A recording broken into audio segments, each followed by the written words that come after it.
चलिए जी। So idea that we are going to discuss today is going to be the PCS mains essay paper. इसके ऊपर हम लोग को डिस्कशन करना है, कुछ चीज़ें, कुछ टिप्स एंड ट्रिक्स आपको देने वाला हूँ। और I will try to be very, मैं बोलूँगा, लॉजिकल एंड रैशनल, एंड बहुत ज़्यादा से प्रैक्टिकल से टिप्स आपको दूंगा। बेसिकली आप किस तरह से अपने एसए में स्कोर को जो है वो इन्हांस कर सकते हो, उसके ऊपर हम लोग ने बात करनी है। So if I am audible, we are going to start. Okay, I am audible, ठीक है, वंडरफुल, ठीक है जी। चलो, जिन्होंने ज्वाइन करना था फटाफट से ज्वाइन कर लिया, I think. Okay, I am suppose to, okay, there are more people are suppose to join, however. चलिए हम लोग स्टार्ट करते हैं, since this session is going to be short, और will try to keep it concise and to the point हम लोग रखने की कोशिश करेंगे, ठीक है। Now idea is basically that your PCS exam, mains exam, as you know, as you are preparing, कि हम लोग के पास 150 मार्क्स का बेसिकली एसए का पेपर है, ठीक है। और एसए के पेपर जो है, अगेन, इट्स अ, सिंस हम लोग आंसर राइटिंग के तो काफ़ी ज़्यादा वेल वर्स्ड होते हैं, और बहुत सारे लोग जो हैं इसको काफ़ी इंपॉर्टेंस भी देते हैं, बट जो इग्नोरिंग या इग्नोरेंट फैक्टर रहता है वो एसए का फैक्टर रहता है। क्यों? बिकॉज अगेन, लोगों को लगता है कि जो जीएस में हम लोगों ने लिखा है वही हम लोग एसए में लिख के आ जाएंगे एंड मार्क्स आपको मिल जाएंगे, ठीक है। सो यूपीएससी ने तो बेसिकली ये भरम जो है वो तोड़ दिया है। UPSC is already started giving philosophical essays, but we don't know right now कि भाई हम लोग को फिलोसॉफिकल एसेज मिलने वाले हैं पीसीएस में कि नहीं। सो अभी तक की जो प्रैक्टिस चल रही है वो है कि भाई कंटेंट रिच या जो आपके specific socio economic topic based essays है वो आते हैं, तो उन्हीं को भी लेके चलेंगे। साथ में थोड़ा सा मैं हिंट यू इस तरह के फिलोसॉफिकल एसेज का भी दूंगा, सो दैट आपके पास आइडिया रहे कि भी इन केस अगर हमारे पास फिलोसॉफिकल एसेज आ जाते हैं तो उनको हमें किस तरह से टैकल करना है, ठीक है। बट अगेन, ऐसे अपने आप में एक अलग तरह की एक्सपर्टीज मांगता है, बिकॉज यहाँ पे हमें टॉपिक को, हमें हमें जो भी बेसिकली आइडिया दिया हुआ है, बेसिकली जो सेंट्रल थीम दिया हुआ है, उसको इलोंगेट करना होता है, अलग अलग डायमेंशंस में लिखना होता है, अपने आर्गुमेंट देने होते हैं, एक इमोशनल इंटेलेक्चुअल मेच्योरिटी देनी होती है, और साथ साथ में जो भी आप बोल रहे हो उसको, उस आर्गुमेंट को बेसिकली हमें एग्जाम्पलीफाई करना होता है। तो ये बहुत ज़रूरी है, और इसीलिए ऐसे जो है हर एक की बस की बात नहीं होती है। दैट इज़ वाई मार्क्स आने में जो है अगेन बहुत वेरिएशन मिलेगा आपको, जो है 20 से 30 मार्क्स भी मिलने वाले हैं इसके अंदर, और 70 से 80 मार्क्स में भी 80+ मार्क्स भी आपको मिलने वाले हैं, ठीक है, डिपेंडिंग अपॉन कि आप किस तरह का ऐसे लिख रहे हो, ठीक है। तो इसको हम लोग थोड़ा सा देखने की कोशिश करेंगे, राइट। ओके, सो जो एस टॉपिक रहेगा या कंटेंट रहेगा सेशन का, वो हम लोग बेसिकली इन एस्पेक्ट्स में बांटने की कोशिश करेंगे। सबसे पहले तो हम लोग समझेंगे कि एसे की बेसिकली नीड क्या है, कहाँ पे किस तरह का एसे लिखना है, क्या बेसिक सम से डिमांड किए गए हैं, उस बेसिस पे हम लोग को ये एसे लिखना है, ठीक है। नीड को समझना बहुत ज़्यादा ज़रूरी है। यूपीएससी की नीड डिफरेंट है, वहाँ पे हमें 1200 वर्ड के 2 एसे लिखने हैं। हमारे पास जो पीसीएस है, इसकी नीड एज ऑफ नाउ हमारे पास डिफरेंट है। हम लोग को यहाँ पे 3 ऐसे लिखने हैं जो कि रफली अराउंड 800 वर्ड्स के हैं, ठीक है। तो 3 अलग अलग तरह के ऐसे हैं, 2 अलग तरह के ऐसे हैं, 3 अलग अलग तरह के ऐसे, उनको ब्रेनस्टॉर्म करना, उनके ऊपर राइट अप करना, और ये सब करना सिर्फ 3 घंटे के अंदर। तो 1 घंटे में एक ऐसे लिखना अगेन डिफिकल्ट हो जाता है। इतनी मल्टी डायमेंशनल तरीके से टॉपिक को समझना और उसके ऊपर लिखना एक कोहेरेंट तरीके से, वो हमें समझना है यहाँ पे, ठीक है। So will talk about the need, then choosing the right essay. We need to understand भाई, अगर जो ऐसे आप चूज कर रहे हो, is it the right essay for you, is it going to give you the marks, do you feel, आपके अंदर से गट फीलिंग आ रही है इस एसे को लिखने के लिए, वो बात करेंगे। देन क्या लिखना है, ठीक है। एक बार हम लोगों को समझ में आ गया कि हमने ये ऐसे चूज किया है, क्या लिखना है उसके ऊपर बात करेंगे। सेंट्रल थीम क्या होती है, ब्रेनस्टॉर्मिंग कैसे करनी है, आउटलाइनिंग कैसे करनी है। फाइनली हम लोग इंट्रोज एंड कंक्लूजन्स को बनाने की बात करेंगे कि किस तरह से बनाई जाती हैं, क्या बेस्ट प्रैक्टिसेस हैं, किस तरह से आप अपने पेपर के लिए इंट्रोडक्शन कंक्लूजन के टेम्पलेट्स बना सकते हो। एंड देन फाइनली हम लोग बात करेंगे how you can add value to your essay, ठीक है जी। एसे में किस तरह से वैल्यू ऐड करें। वैल्यू ऐड का मतलब क्या होता है कि आप समझो, जो भी आप लोग मेंस लिखने वाले हो, वो सभी वही एक जैसा लिखोगे, ठीक है। तो अलग से हट के क्या लिखोगे, इंटरेस्टिंग क्या लिखोगे, कैसे जो एग्जामिनर है उसका इमेजिनेशन को कैप्चर करोगे, कैसे जो है उसको बांध के रखोगे अपने राइटअप में 800 वर्ड में और फिर 2400 वर्ड्स तक, वो मैटर करता है। वो आपको एक्स्ट्रा मार्क्स देगा। ये एक्स्ट्रा मार्क्स आपको रैंक, बेटर रैंक दिलवाएंगे, आपको एसडीएम की तरफ लेके जाएंगे, डीएसपी से, या फिर आपको तहसीलदार या छोटे जो एग्जाम से, ये छोटे जो आपकी पोस्ट हैं उधर से आपको एसडीएम की तरफ लेके जाएंगे। वेरी वेरी इंपॉर्टेंट है। इवन आपको लिस्ट के अंदर रखेंगे, लिस्ट के बाहर नहीं जाएंगे, ठीक है ना। तो ये सब चीज़ों को हमें देखना है, इनको हम लोग थोड़ा सा यहाँ पे डिस्कस करने वाले हैं। सो फटाफट से हम लोग स्टार्ट कर देते हैं। आई थिंक जिन्होंने ज्वाइन करना था वो ज्वाइन कर चुके हैं। एंड सबसे पहले हम लोग बात करेंगे द एग्ज़ाम इन इटसेल्फ, ठीक है।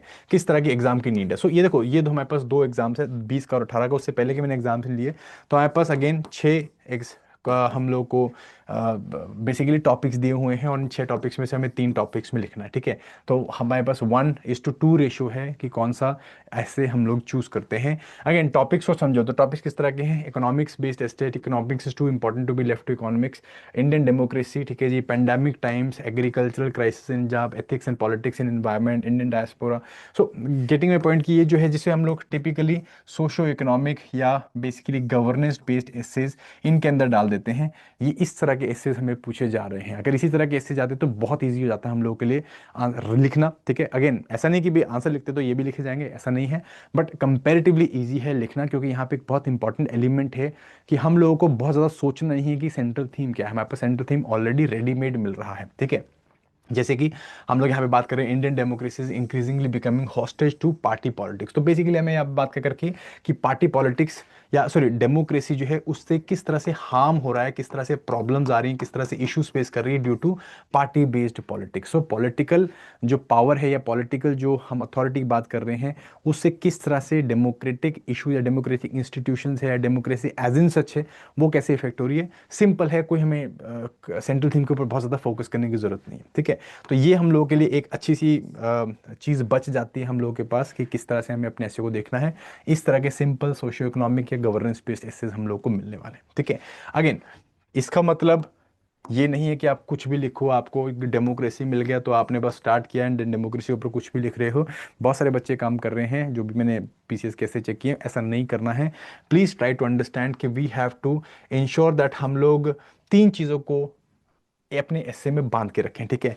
पहली चीज है रेलेवेंसी, ठीक है। Relevancy is very very important. They are not looking for your knowledge, वो आपके पास है, आप ऑलरेडी 3-4 जीएस के पेपर्स में उसे निकालोगे, दिखाओगे, ठीक है। बट एसए के पेपर में क्या है, एसए में जो पूछा गया उसके अंदर रेलेवेंट आपका व्यू पॉइंट समझने की कोशिश की जा रही है, रेलेवेंट आर्गुमेंट बिल्डिंग को समझने की कोशिश की जा रही है। तो रेलेवेंसी होना बहुत ज़रूरी है। तो जो भी टॉपिक पूछा गया उसी के आसपास में रहना है। हर एक पैराग्राफ, हर एक जो आपका इंट्रोडक्शन, बॉडी, कंक्लूजन में चीज़ें लिख रहे हो वो रेलिवेंट होनी चाहिए according to the central theme of the essay, ठीक है। Second is orderly presentation. अब प्रेजेंटेशन विदाउट स्ट्रक्चर, ठीक है, हम लोग पब्लिक एड में पढ़ते हैं कि भाई again organisation without structure is cruel, है ना। तो बेसिकली अगर आप किसी तरह का स्ट्रक्चर नहीं दे रहे हो तो क्या होगा, आपका जो कंटेंट है, आपने जो भी पॉइंट्स लिखे हैं, आर्ग्यूमेंट्स पेश किए हैं, जो भी आपने व्यू पॉइंट दिया है, वो ऐसा लगेगा कि बीटिंग अराउंड द बुश हो रहा है, वो लगेगा नहीं, समझ में नहीं आएगा, वो इम्पैक्टफुल नहीं बनेगा, ठीक है। इम्पैक्टफुल बनाना है, इम्पैक्टफुल आपको मार्क्स देगा तभी होगा जब आपकी प्रेजेंटेशन ऑर्डरली है, ठीक है। थर्ड इज कंसाइज रखना है, एक ही आर्ग्यूमेंट के ऊपर खींचने नहीं लग जाना है उसको। अगर आपने किसी एक चीज़ का पॉलिटिकल एस्पेक्ट बताया तो ऐसा नहीं कि खींच रहे हो, ठीक है। जैसे एक ऐसे किसी ने लिखा था ethics and politics in environment के ऊपर, ठीक है। सो एथिक्स एंड पॉलिटिक्स, अब खींच रहे हो आप, पॉलिटिक्स वाला वाला पोर्शन खींच रहे हो, जिससे क्या हो रहा है, एथिक्स वाले पोर्शन को प्रॉपर टाइम नहीं दे पाए, ठीक है। तो इसको ऐसे नहीं करना है। आइडिया इसकी आपको बहुत ही कंसाइज वे में लिखना है। कंसाइज वे में इन द सेंस कि भी आप जो आर्ग्यूमेंट दे रहे हो उसे स्टार्ट करो और उसे जल्दी से जल्दी खत्म करो ताकि आप अगले आर्गुमेंट की तरफ बढ़ सको। मल्टी डायमेंशनलिटी देने की कोशिश करनी है, ठीक है। तो ये काम हम लोग करना है। याद रखो, जब भी आप अपना एस्से लिखोगे please ensure you are focusing on your ROC, ठीक है जी। हम लोग बोलते हैं लाइक बिजनेस में से बोलते हैं रिटर्न ऑन कैपिटल, ठीक है। हम लोग इस यहाँ पे बोल रहे हैं relevant, orderly and basically concise. Concise way में लिखना है, रेलिवेंट लिखना है, ऑर्डरली लिखना है, ठीक है। ये काम हमने करना है, ठीक है। अभी इन एसेज और बेसिकली जो हम लोगों ने प्रैक्टिस ऐसे दिए हैं उनके ऊपर मैं थोड़ा सा आपको डिस्कशन करेंगे, हम लोग चीज़ों को देखते रहेंगे जैसे जैसे मैं आपके साथ आगे बात करूंगा। ओके, देन नेक्स्ट मूव करते हैं, how to choose a right essay, ठीक है। अब अपने को क्या है, अपने को 3 एसेज चूज करने हैं बेसिकली, ठीक है। तो एसेज को चूज करने का सही तरीका क्या होता है, ठीक है। आप ऐसे नहीं कि कोई भी ऐसे चूज कर लोगे। जब भी आप ऐसे तीनों पढ़ोगे, पहले तो मैं हमेशा बोलूंगा कि आपने सारे के सारे 6 एसेज हैं, प्रॉपरली थॉट देना है उनके ऊपर। कुछ ऐसे स्टैंड आउट होंगे जो आपको देखते पता चल जाएंगे कि ये ऐसे मैंने लिखने हैं। फॉर इंस्टेंस अगर आप लेट से अगर आप जैसे किसी एक स्पेसिफिक फील्ड से हैं, मान लीजिए आप सोशियोलॉजी से हैं, आप एंथ्रोपोलॉजी से हैं, या फिर आप कोई जो फिजिकल साइंसेज वाले बैकग्राउंड से आते हैं, तो अगर आपके पास ऐसे आ गया साइंस एंड इन्वायरमेंट के ऊपर या फिर बेसिकली एआई के ऊपर ऐसे आ गया, ठीक है, तो आपको एक नेचुरल इंक्लिनेशन होगा कि भाई मैं साइंस का स्टूडेंट हूँ, मैं और ज़्यादा जो है टेक्निकलिटी के साथ इसको टैकल कर पाऊंगा। तो एक नेचुरल बेंड बन जाता है, ठीक है जी। तो कुछ ऐसे जो है आपके पास इस तरह के होंगे जो आप एकदम पिन पॉइंट कर पाओगे कि ये मैंने लिखने हैं, ठीक है। उनको किस तरह से चूज करना है उसका क्राइटेरिया मैं आपको दे देता हूँ। पहला, क्लैरिटी ऑफ अंडरस्टैंडिंग, कि भी आपको अंडरस्टैंड होना चाहिए कि क्लियरली कि ये ऐसे किस चीज़ के बारे में बात कर रहा है, ठीक है, एंड उसी ऐसे को आपने यहाँ पे अटेम्प्ट करना है। ठीक है। Second, emotional and intellectual connect. जैसे मैं आपको बता रहा हूँ कि अगेन अगर आप सोशल साइंसेज के स्टूडेंट हैं, मान लीजिए आप थोड़ा सा फेमिनिस्ट व्यू पॉइंट से राब्ता रखते हैं, तो बेसिकली अगर आपको जेंडर इनइक्वालिटी के ऊपर क्वेश्चन आ गया है या जेंडर इनइक्वालिटी के ऊपर ऐसे, तो आप इमीडिएटली उस ऐसे को पकड़ेंगे। ठीक है जी। या इवन अगर आप जो है if you are a female and आपको जेंडर के ऊपर क्वेश्चन आ जाता है, तो हम लोगों ने लाइक फीमेल ने जेंडर जो इनइक्वालिटी एक्सपीरियंस की होती है, तो they are able to better write that essay, है ना। तो इस तरह का इमोशनल इंटेलेक्चुअल कंटेंट कनेक्ट कहाँ पे निकाला। ठीक है। For instance I will give you an example. I have been in life long education sector में लाइफ लॉन्ग रहा हूँ, तो again education is something which is a go to subject of mind. ठीक है। जब भी किसी एजुकेशन के ऊपर टॉपिक आता है, तो इमीडिएटली आई नो कि this is the topic I need to write essay on. ठीक है। तो ये सोचना है, ये पैरामीटर्स में आपको ऐसे निकालना है। ठीक है। अंडरस्टैंडिंग की क्लैरिटी होनी चाहिए कि क्या अंडरस्टैंड मैं कर पा रहा हूँ टॉपिक को। Second, emotional intelligent intellectual connect क्या मेरा बन पा रहा है। थर्ड इज कि you should always have content reserve. आप उसको मल्टी डायमेंशनैलिटी के स्केल में डाल के देखोगे क्या आप इसे मल्टी डायमेंशनल तरीके से कर पाओगे, अटेम्प्ट कर पाओगे कि नहीं कर पाओगे। ठीक है। इस चीज़ को आपने सोचना है। इस चीज़ को सोचोगे तो eventually what will happen is कि यू विल बी, एक सेकेंड लेट मी प्लीज़ यार अपने माइक्स आप ऑफ रखोगे तो it will be good, because wait let me mute you people, है ना। ओके, कि वो माइक खुला हुआ है तो that's why it's a problem, है ना। ओके, जब आपको क्वेश्चन होंगे तो we'll definitely take those questions also. I think I am audible and visible, सबको दिख रहा है एंड चीज़ें समझ में आ रही है। ठीक है। Okay, so how to choose right essay. सबसे पहले क्लैरिटी होनी चाहिए अंडरस्टैंडिंग की। सेकंड जो है, you need to have an emotional intellectual connect, that has to be there. बन रहा है तो वो ऐसे ऑटोमेटिकली आप चूज कर लेंगे। मल्टी डायमेंशनलिटी के लिए देखना है। ठीक है। कई ऐसे आपको ऐसे मिलेंगे जहाँ पे कि आपको है कि सो एंड सो कि भाई ठीक है, ये भी ऐसे ठीक है, ये भी ऐसे ठीक है, दोनों के साथ ही इमोशनल कनेक्ट नहीं बन रहा, या दोनों के साथ बन रहा है इमोशनल कंटेंट कनेक्ट, तो then you have to ensure कि भाई आप कितना मल्टी डायमेंशनली सोच पा रहे हो उस टॉपिक के अंदर। ठीक है कि नहीं। तो इस चीज़ से, जैसे कि अगर आगे हम लोग बात करेंगे, जैसे हम लोगों ने एक ऐसे दिया था, आई think it was on drug manage in Punjab, है ना, इसके ऊपर इस क्राइसिस के ऊपर हमने बात करी थी। तो मल्टी डायमेंशनलिटी देखनी है कि भाई आप कितना जो है ब्रेनस्टॉर्म कर पा रहे हो उस टॉपिक के ऊपर, philosophical angles, historical angle, socio political, environmental relevance, कहाँ पे किस तरह से आप कितने डायमेंशन निकाल पा रहे हो। ठीक है। तो जैसे हम लोगों को 800 वर्ड में अगर लिखना है, तो आपको एटलीस्ट 5 से 6 पैराग्राफ जो हैं वो आपने बॉडी में डालने हैं। May be even 8 paragraph body में डालने हैं। अगर आप 50-60 उसके लिखोगे तो आपने 8 के आसपास में जो पैराग्राफ हैं तो वो आपने वहाँ पे डालने हैं। तो अगेन उसके हिसाब से आपके पास उतने रेलिवेंट डायमेंशंस होनी बहुत ज़्यादा जरूरी है। ठीक है। तो डायमेंशनैलिटीज बनाना यू हैव टू इंश्योर, ये आपको ऐसे को चूज करेगा। ठीक है। Then potential of structure and flow, कि किस तरह से आप स्ट्रक्चर बिल्ड कर पा रहे हो, फ्लो बिल्ड कर पा रहे हो, इस चीज़ के ऊपर भी बहुत ज़्यादा इंपॉर्टेंट है। ठीक है। And last but not the least, चलो लास्ट अगेन हमने बात कर ली स्ट्रक्चर एंड फ्लो के ऊपर, बात कर ली कि फ्लो हमारा बनना चाहिए कि भी क्या आप अगर एक बेसिक फ्लो बना पा रहे हो उस टॉपिक के अंदर। ठीक है। तो इस तरह से आपको ऐसे चूज करना। बेसिक आपको चीजें बता रहा हूँ, अभी इसको हम लोग प्रैक्टिकली इंप्लीमेंट करके देखेंगे। Okay, then is understanding basically what to write, क्या लिखना क्या है, what you need to basically write. ठीक है। सबसे पहले इसमें 3 चीजें हैं बेसिकली, एक सेंट्रल थीम है, सेकंड इज ब्रेनस्टॉर्म करना, and third is outlining building. ठीक है। आपने बेसिकली एक ऐसे चूज कर लिया, अब उस ऐसे को आपने लिखना है, उस एक लाइक 5 से 7 शब्दों को, एक सेंटेंस को आपने खींचना है 700 से 800 वर्ड के लिए।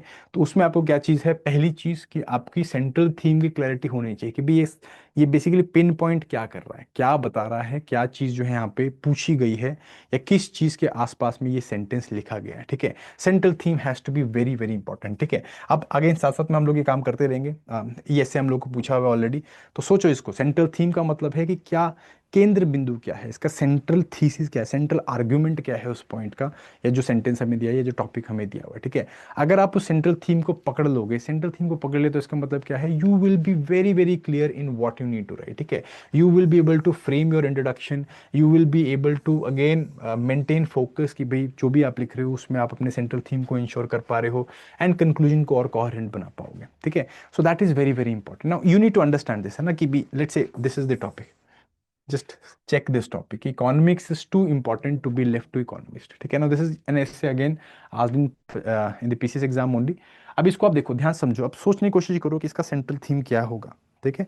Just try and understand, I am not taking easy essays, I am taking difficult essays, ताकि आप बहुत easily, not easily like you will be forced to think कि भाई एसे का सेंट्रल थीम क्या है, ठीक है। So just think about it for a minute and try to answer if anyone feels like it, कि भाई क्या इसका सेंट्रल थीम होना चाहिए। Economics is too important to be left to economist. Yes, सोचो इसको, सेंट्रल थीम क्या होगा। Think about it, what should be the central theme. Economics is too important to be left to economist, ठीक है। And idea is just about this too. ये too जो है game बदल दे रहा है। अगर टू नहीं होता तो इसका पूरा मतलब ही कुछ और होता, है कि नहीं। यस, यस इज बिल्कुल सही। सो आइडिया हियर इज कि इकोनॉमिस्ट दे आर इंपॉर्टेंट, ठीक है। इकोनॉमिस्ट का डोमेन है इकोनॉमिक्स, ठीक है। इकोनॉमिक्स क्या है, basically it's the science of how production and distribution of goods and services being done, that is it, है ना। बट इकोनॉमिक्स, इकोनॉमिस्ट इकोनॉमिक्स जरूर पढ़ते हैं, करते हैं, इकोनॉमी में अप्लाई करते हैं, बट नॉट देश, it should not be left to them alone. क्यों? बिकॉज इकोनॉमिस्ट जो है वो क्या है, अपने एग्जैक्ट माइंडसेट के साथ सोचते हैं, लॉजिक रीजन लगाते हैं, बिल्कुल जो है cost is to benefit analysis लेके चलते हैं। तो दे विल ट्राई कि भाई हाँ, हर चीज़ के लिए बेस्ट पर्सन जो है बेस्ट जॉब के लिए अवेलेबल होना चाहिए, या सबसे कम खर्चे में सबसे ज़्यादा बेनिफिट निकल के आ सके, ठीक है। इस तरह के एग्जैक्ट नेचर के सोल्यूशंस को सोचते हैं। बट हमारा समाज इस तरह से नहीं चलता। समाज में जो है बहुत सारे अलग अलग तबके के लोग हैं जिनके पास अगेन डिफरेंट अपॉर्चुनिटीज़ हैं, डिफरेंट जो है रिसोर्सेज हैं। किन्हीं को ज़्यादा एफर्ट चाहिए, किन्हीं को कम, किन्हीं को ज़्यादा ध्यान देने की ज़रूरत है ना। तो कल्ले अगर इकोनॉमिक्स के ऊपर छोड़ देंगे तो क्या होगा, बहुत बड़ा दबका होगा समाज का जो पीछे रह जाएगा, ठीक है कि नहीं। So here we need to understand that economists कल्ले जो हैं वो इकोनॉमिक्स के ऊपर फोकस नहीं होना चाहिए। They should basically, yes, there should be other other आप कह सकते हो रिसोर्सेज, या other basically people, other specialist जो कि इकोनॉमिक्स में इन्वॉल्व होने चाहिए। जैसे हम इंडिया के एग्जांपल ले लेते हैं, जैसे political, we talking about political economy, है ना। India is a political economy, so we take decisions which are not always economically healthy, ठीक है कि नहीं, नहीं होते हैं। क्यों? बिकॉज इकोनॉमिस्ट वो डिसीजन नहीं ले रहे हैं। इकोनॉमिस्ट होते तो शायद वो डिसीजन नहीं लेते, ठीक है कि नहीं। बेस्ट इसका एग्जांपल है रीडिस्ट्रीब्यूटिव जस्टिस का, ठीक है ना। हम लोग जो है रिजर्वेशन देते हैं, now I for an economist reservation will be again completely bad, because वहां पे क्या हो रहा है कि एक बेसिकली स्किल के बेसिस में रिवॉर्ड नहीं मिल रहा है, बट हम लोग देते हैं। क्यों? बिकॉज समाज इस सब चीजों का नहीं बना हुआ है, ठीक है कि नहीं। So we have to understand this, yes, yes. So this is basically our central theme, understanding basically कि हाउ ओवरऑल सेंट्रल थीम किधर की तरफ जा रहा है, and how you have to apply. So here you will be in this essay, economics is too important to be left to economics, you will be telling कि not only economist are important, ठीक है। You will also talk about let's say political leaders, will also talk about sociologist, will also talk about other areas, other people who know society very well, because economics is not only about production distribution of goods and services, but it's also about ensuring the uh, ensuring कि भी everyone gets the right opportunity and everyone gets the they are part of that जो भी हम लोग development कर रहे हैं उसका पार्ट वो बन सके, right. Wonderful, yes, very nice, बहुत बढ़िया, वंडरफुल, ठीक है।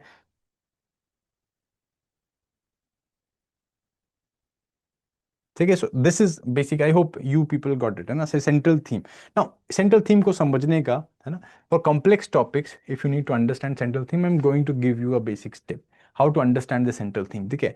तीन तरीके से, what, why and so what. Try to always apply this principle, you will be able to better understand the central theme, ठीक है। Answer is first aspect is what, ठीक है। तो what exactly is the core meaning of this, what exactly is the core meaning of this, ठीक है जी। What does an economist does, what is in economics. तो economist basically क्या कर रहा है, वो इकोनॉमिक्स को स्टडी कर रहा है and basically ways and means बना रहा है कैसे जो है गुड्स एंड सर्विसेज जो है उनका प्रोडक्शन एंड डिस्ट्रीब्यूशन होना चाहिए, ठीक है जी। But why it is important कि that it should not be left only to economics, ठीक है जी। इकोनॉमिस्ट कर ले को क्यों नहीं मतलब why they should not be the only one to do it, because again they are, they think in a different manner, but समाज में बहुत सारे अलग अलग तरह के डिविजन हैं, अलग अलग तरह के लोग हैं, अलग अलग तरह की कम्युनिटीज हैं, एंड उन सबको सोचना, उनके सबको साथ में लेकर चलना जरूरी है, ठीक है।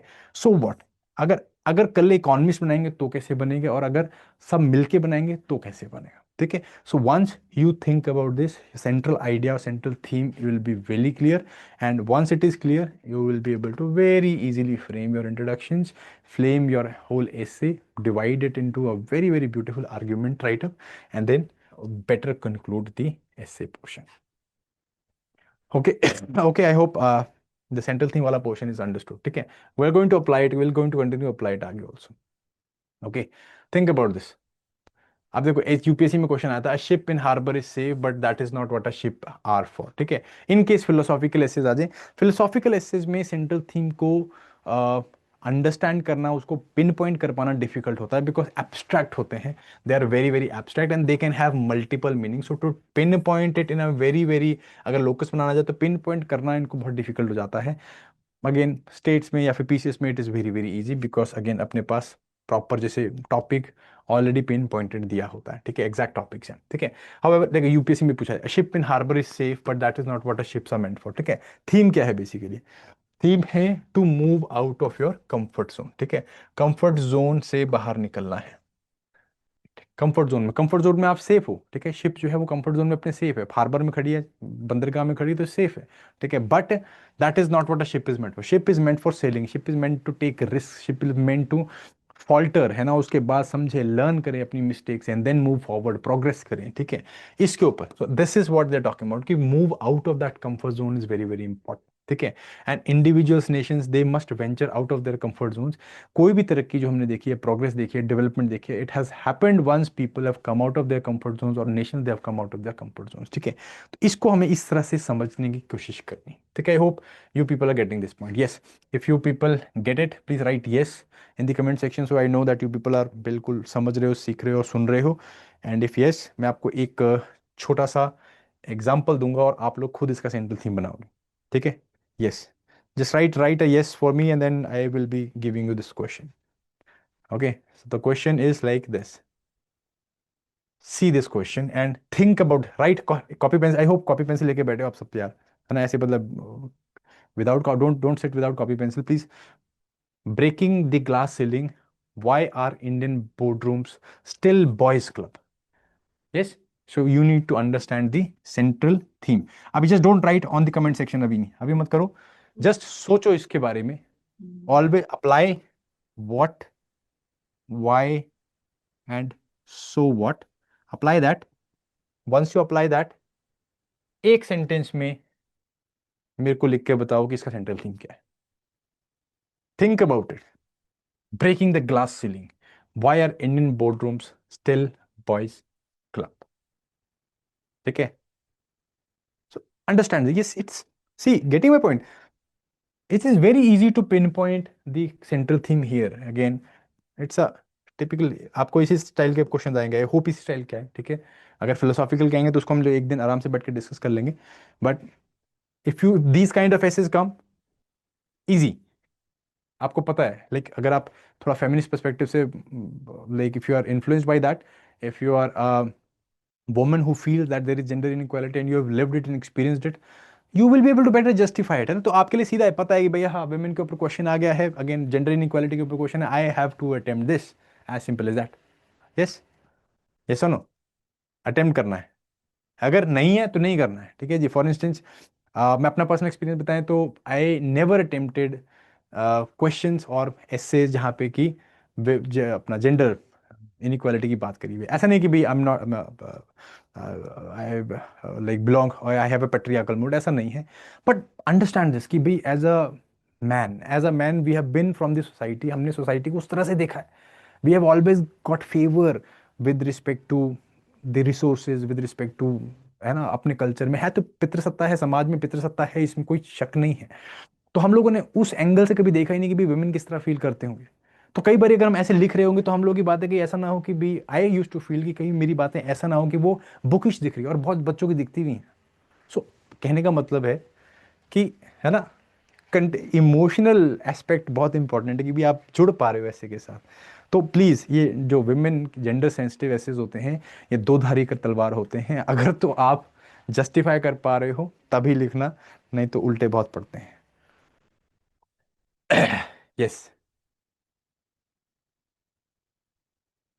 Okay, Jashanpreet says that means why all important platforms are still dominated by main chauvinism. There is need to break ice and move forward with equality and equity. So yes, ठीक है, breaking the glass ceiling. So idea इसकी यहाँ पे central theme is hovering around that. Board rooms की बात हो रही है तो इसका मतलब क्या है, बोर्ड रूम्स की बात हो रही है तो हायर एक्कलेंस की बात कर रहे हैं हम लोग कि भाई ऊपर, सबसे ऊपर जो top of the top management levels हैं, है ना. Boardrooms are management levels, still are boys club means that there is gender equity, oh sorry, gender inequality. ये काफी ज्यादा है gender inequality, and it is highest in the, कहाँ पे, upper positions. Higher positions में जेंडर इनइक्वालिटी बहुत ज्यादा है, ठीक है कि नहीं. और इसको ब्रेक करने की जरूरत है. That is what core theme is. Gender inequality is there not only in the lower levels, but it is also highly prevalent in the upper levels of the management, and hence it needs to be broken up.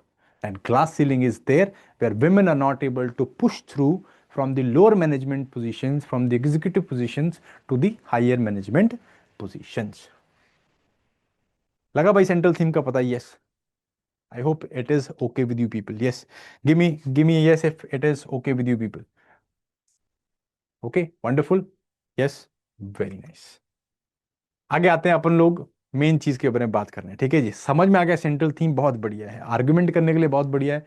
पर अगर उसे 800 word में खींचना है तो फिर like literally नानी याद आ जाती है बॉस. क्यों? यूपीएससी में तो 1200 खींचना है ना. बट 800 में भी बुरा हाल हो जाता है. क्यों? क्योंकि अगेन 800 का मतलब है दैट इंट्रोडक्शन कंक्लूजन आप लगाओ 50-50 वर्ड्स के आपने लिखे, इंट्रोडक्शन कंक्लूजन 80 वर्ड्स के भी चले जाते हैं कंक्लूजन की कई बारी. रेस्ट आपको जो 500-600 वर्ड का माल है वो यहाँ पे डालना है. तो अगर आपके 80 वर्ड 70-80 वर्ड का सेंटेंस है तो that means almost 8 to 10 sentences you'll have to 8 to 10 paragraph you'll have to make. इसका मतलब क्या है कि you'll have to make a lot of dimensions. खींचना है इस सेंटेंस को, है कि नहीं. आर्ग्यूमेंट के लिए तो ठीक है, बट खींचना कैसे? खींचना ब्रेनस्टॉर्मिंग करके. अब सारे कंटेंट आपके पास ऑलरेडी अवेलेबल है, it is already there with you people. पढ़ा है आपने, प्री में पढ़ा, मेन से पढ़ा, न्यूज़पेपर में रोज पढ़ रहे हो, हर चीज पढ़ रहे हो, आर्टिकल्स में पढ़ते हो.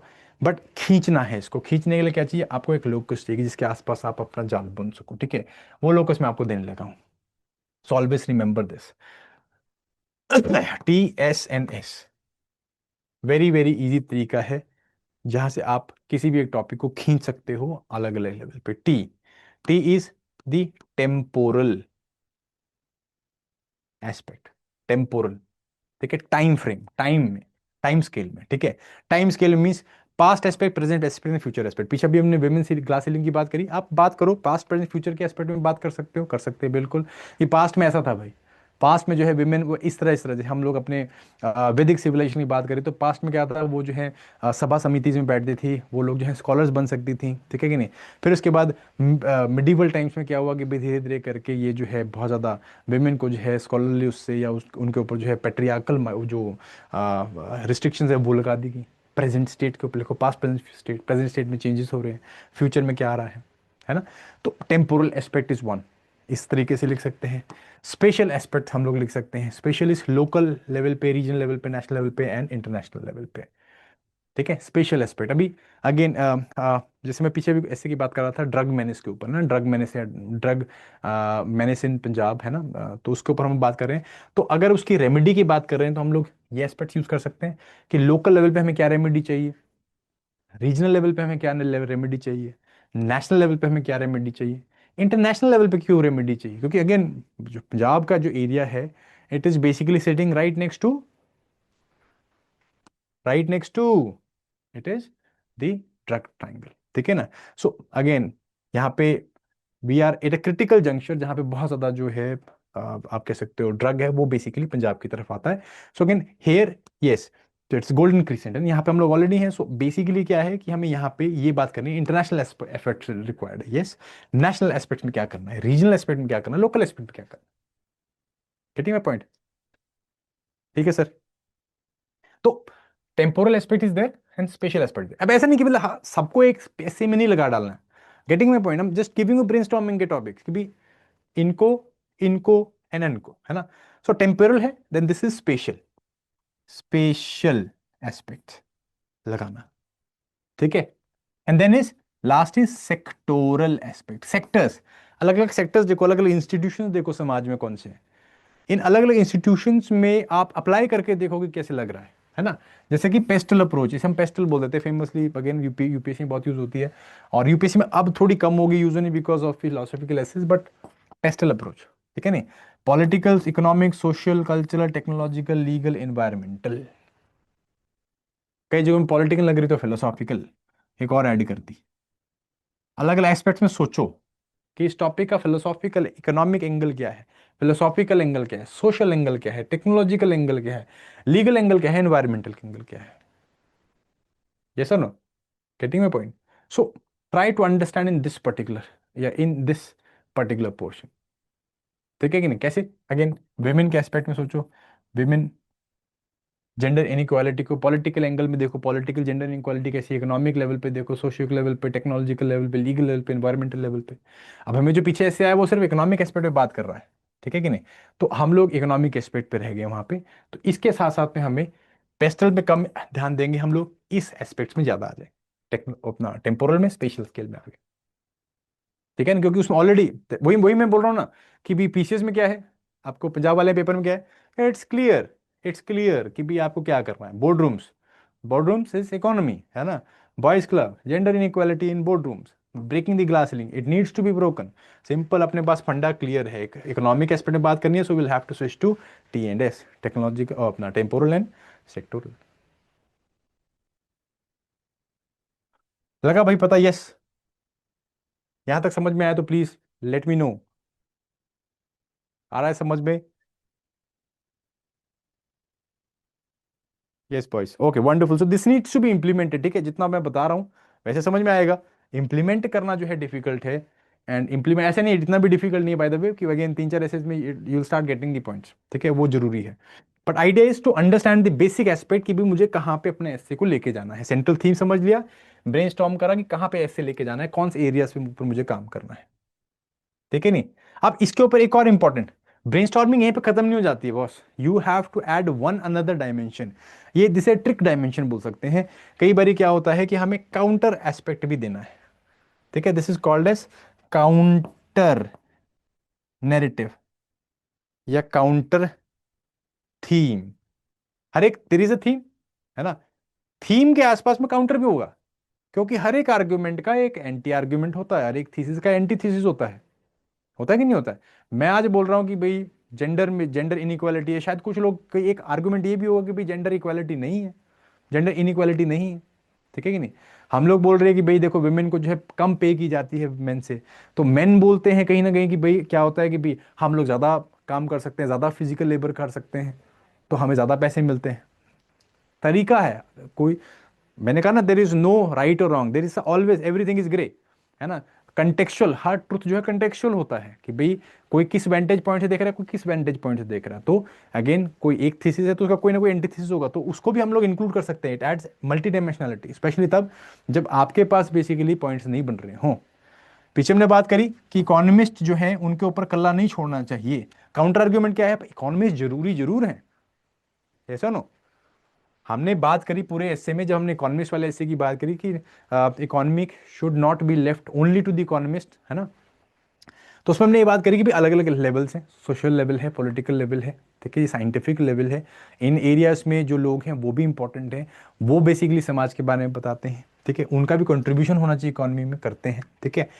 पर काउंटर आर्गुमेंट जरूर दो कि भाई पर स्टिल इकोनॉमिस्ट जो है their backbone of economy, their theories, their viewpoints, their solutions are important, ठीक है कि नहीं।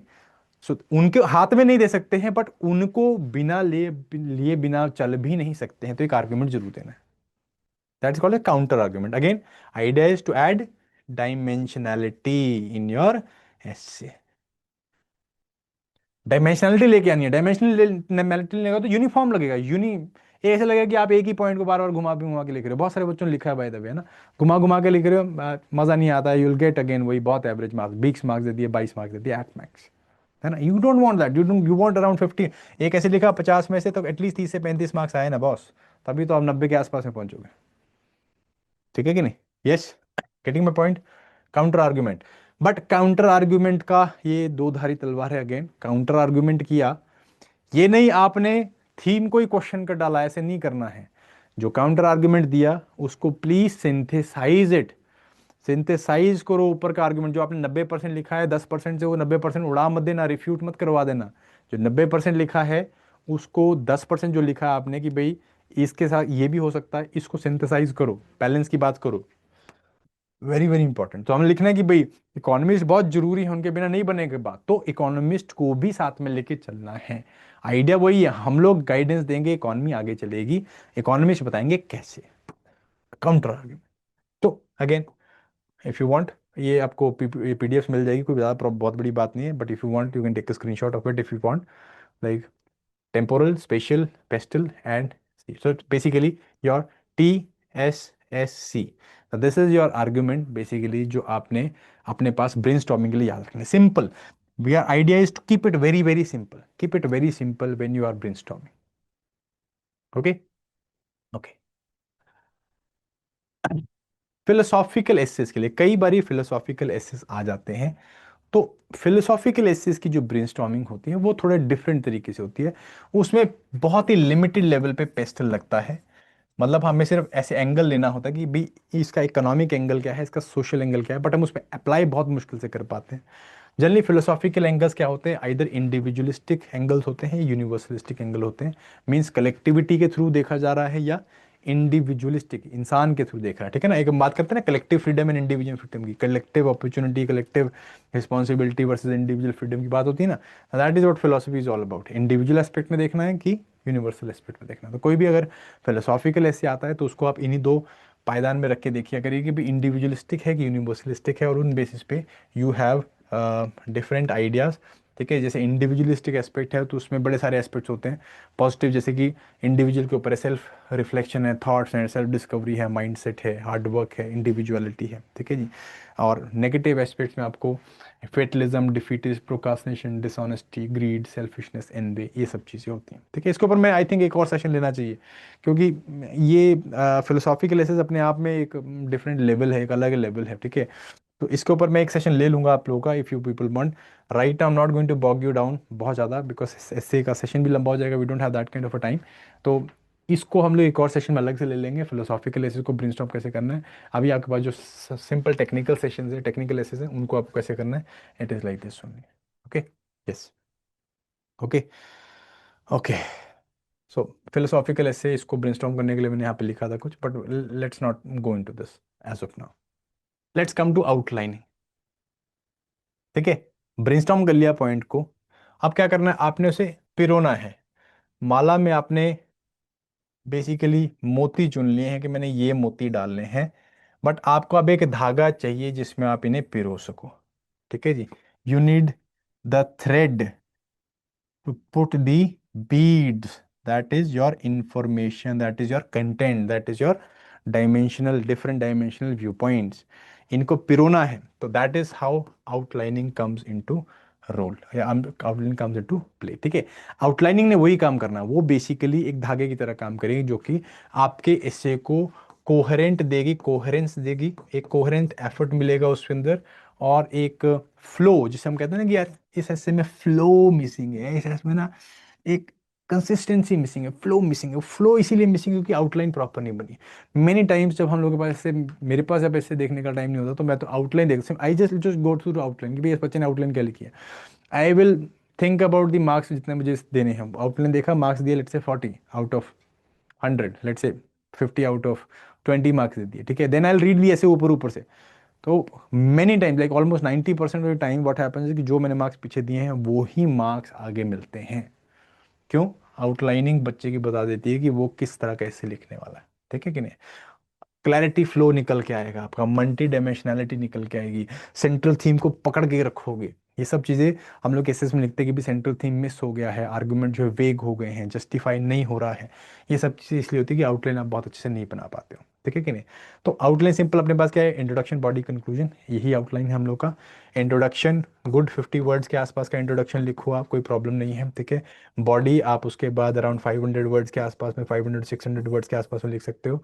Conclusion goes to around 50 to 80 words. Simple फंडा है, ठीक है। 50 से 70 भी हो जाता है अगर आप कोई स्टोरी वोरी ऐड कर रहे हो तो। ये आपका ब्रॉड एस्पेक्ट रहने वाला है, 50 70 80 के आसपास में। एंड देन 500 से 600 वर्ड का आपका बॉडी। ठीक है। एक क्वेश्चन आता है कई बार मुझसे, बच्चों ने पूछा है कि भाई सर जरूरी है कि 800 वर्ड ही लिखने हैं? आंसर इज नो, जरूरी नहीं है। 700 वर्ड में भी आप उतना अगर क्वालिटी लिखा हुआ है तो भी आपका काम चल जाएगा। ऐसा नहीं होता है कि 800 बोला तो 800 ही लिखना है। Basically the quality of your content is more important than the quantity. इधर उधर एक ही आर्ग्यूमेंट को खींचते रहोगे तब आपका मार्क्स नहीं मिलेंगे। 5 आर्ग्यूमेंट डाल दोगे, उसको आप जस्टिफाई कर दोगे, क्वालिटी अच्छी होगी तो आपको ज़्यादा मार्क्स मिलेंगे। कैसे करना है इस चीज़ को, ठीक है। सबसे पहले बॉडी की बात कर लेते हैं, क्योंकि इसमें ज़्यादा कुछ है नहीं बताने वाला, मैंने आपको ऑलरेडी डायमेंशन दे दी है बॉडी में। जो बॉडी में आपने चीज़ें लिखी हैं, है ना, बॉडी वाला पोर्शन है।